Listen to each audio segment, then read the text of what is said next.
Порното прави мозъка ти на пихтия. Реално, гледайки порно, тялото ти, разбира се пристрастява към това. Израстване с една грешна представа за реалността, сътворена на основата на лъжа. Тялото ти започва да синтезира мега много допамин, който е хормона на щастието, и ти ставаш като някакъв наркоман. Махнете секс от една връзка и ще видите, че човек отсреща в много случаи не може да даде нищо.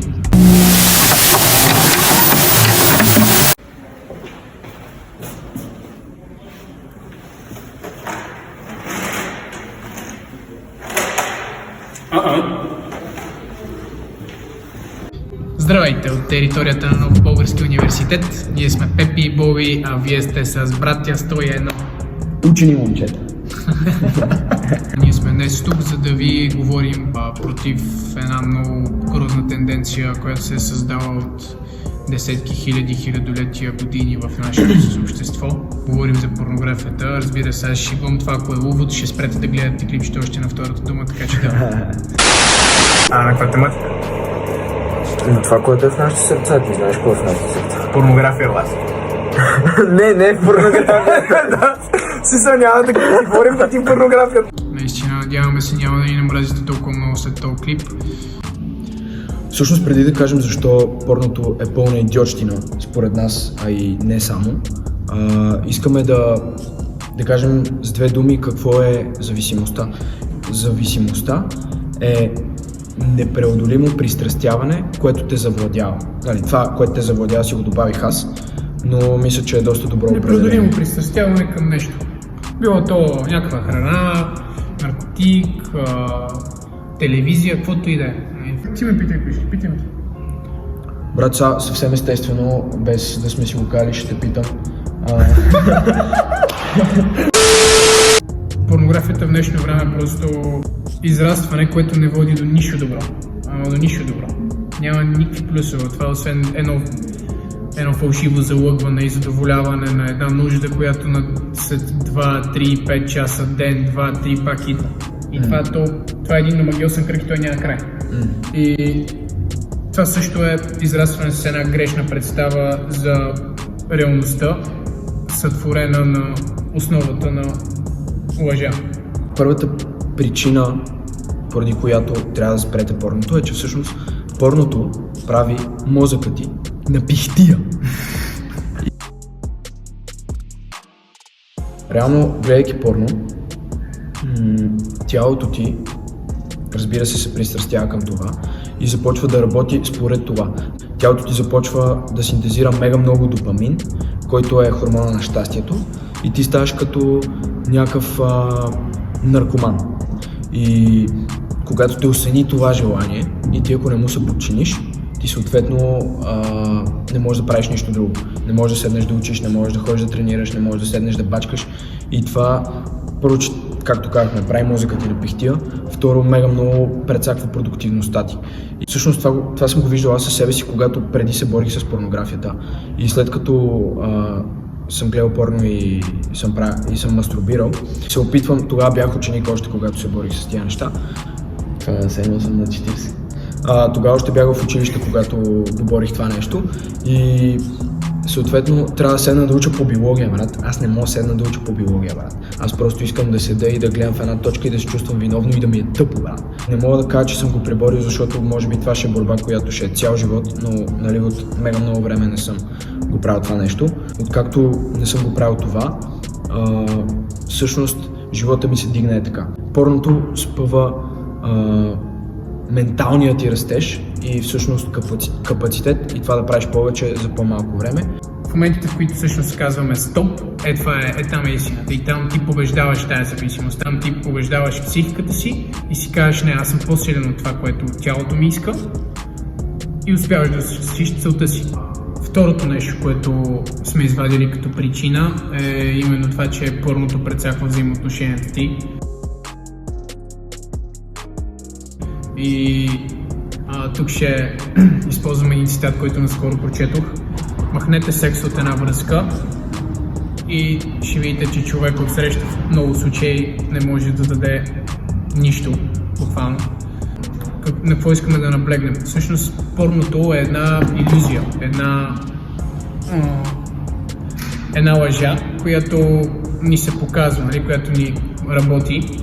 Затова да си имаме някакви представи, нали, галини, очите, хубаво ние като гледаме, всичко е много така красиво направено, но в действителност цялото нещо е една тиня, която се засажда в нас и която почва да расте и в нас. И всъщност ти, ако си в взаимоотношение с момиче, с момче, ако имате връзка, ако сте женени, нали, дай Боже да не сте женени, но просто ако сте само във връзка, нали, тази връзка до никъде няма да стигне. Или дори да сработи до нещо повече от връзка, именно брак, рано или късно това нещо излиза. Просто с времето партньорът ти спира да има този облик и този вид, който е имал в началото, или този облик и вид, който имат образите, които гледаш на компютъра, на телефона. И вече нямаш интерес към този човек, вече губиш желание за него, почваш да гледаш и други хора. В днешно време изневерите си нещо нормално. Порнографията, цялото това нещо го е посяла, то е проникнало чрез нас хората и просто сме в един мишмаш. Това е брутално. Да. Това е брутално. Браво. По принцип, нормалният развой на събития такъв е. Хващаш си приятелка, хващаш си приятел, жените се, омъжвате се там, какво правите, струвате. И имате деца, отглеждате ги, от тях имате внуци, всичко е така. Нормалният облик е това. Обаче, какво ни показва порнографията? Step bro, step sister, step daughter, step mother, step dad. Какви сте глупости, бе, брат? Как може изобщо това да става? Как може... Като сетя колко съм загубил, като съм го правил това нещо, просто така, панират ме. Пържат ме. Така съм една филийка в тигана и се пържа на огненото, разбирате ли, на топлото. Все едно си палачинка. Все едно съм палачинка, да. Така че... Тук мога да рекламираме палачинката. Булевард Бъкстон 47. 39. Намалява маржа на момчето. Ако ви представлява интерес, заповядайте в интернет, има достатъчно информация, има достатъчно сайтове, които говорят за това. С палачинките?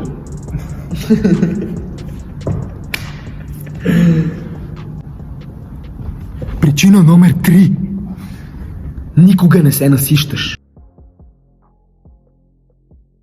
Филма с порното е, че всъщност ти дава толкова много допамин, т.е. хормона на щастието, че в един момент, когато достатъчно време, да кажем, гледаш едно и също порно, нали, примерно нормалното, което е между мъж и жена, в последствие мозъкът ти свиква с това нещо и това спира да ти носи някакво удоволствие. Обаче ти си закачен на допамина, на този допамин от порното и затова искаш още допамин от порното и си кажеш, дай сега да видя примерно едно с примерно мъж и мъж, жена и жена, после една тройка, после еди какво си, после еди що си и стигаш след това, брат, до мъж и троести бате и след това минаваш вече на животни и такива неща и всъщност силно си мислите, че сега това си го измисляме така в движение, но съм чувал истории на хора, които наистина са пострадали от това. И една такава история всъщност на Тед Бънди, който е един от така най-известните серийни убийци и изнасилвачи в Америка през 20 век. Като всъщност горе-долу доказани са 36 случая на жени, които той е убил, а по принцип се предполага, че са над 100. Та всъщност той в едно интервю точно в деня преди да бъде екзекутиран на електрическия стол, казва, че едно от нещата, които са отключили този психологически бъг в неговия мозък, е именно гледането на порно и това, че той не се е задоволявал и е искал да минава на второто, на третото, на четвъртото и така в крайна сметка е стигнал до това, че за него удоволствие придобива това да убива хора и да отнема човешки живот. Та всъщност, влезте в интернет, прочетете за повече такива случаи, защото със сигурност има, но всъщност порното е като една бездънна яма. Ти като почнеш и като взимаш оттам щастието си и допамина си, ти ще продължиш да задълбаваш в тия лайна и накрая няма да мога да изплуваш.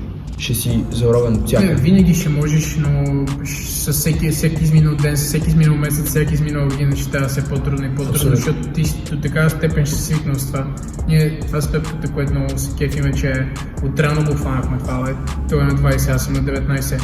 Много отрано го фанахме и не е чак такъв проблем. Не е лесно, в никакъв случай не е лесно, даже бих казал, че е отвратително трудно, но със сигурност е по-лесно, отколкото ако бяхме осъзнани на 25.